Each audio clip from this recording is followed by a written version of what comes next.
Werth Magyarország Kft. Őszi workshopján vagyunk, ahol 2 napban a legújabb termékeinket, szoftvereinket mutatjuk be a nagyszámú nézőközönségünknek. Első napon anyavállalatunk berendezéseiről, szoftvereiről volt javában szó.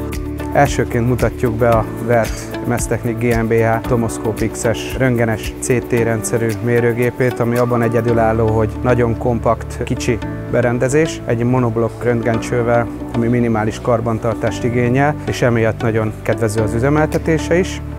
Ezen kívül bemutatjuk még az Aberlink cégnek gyártásközi ellenőrzésre alkalmas, nagyon gyors ellenőrző készülékét, illetve a Werth Méréstechnikai GmbH-nak a ScopeCheck multiszenzoros rendszerét. A második napon pedig a hordozható mérőgépekre és az ipar 4.0-ra helyeztük a hangsúlyt. Bemutatjuk a Creaform cégnek hordozható lézerszkennereit, a Metrology Groupnak a szoftvereit.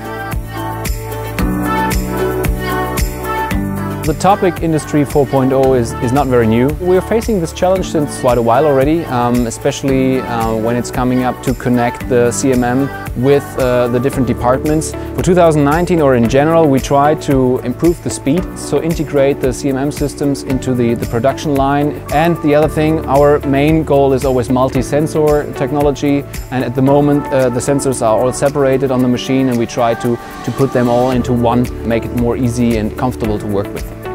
Rengetegen gyűltünk össze, nagy örömünkre, sok partnerünk, illetve új érdeklődők jelentek meg. Hogyha önöknek is felmerült nyitott kérdés, akkor a legközelebbi rendezvényünkön önöket is szívesen látjuk.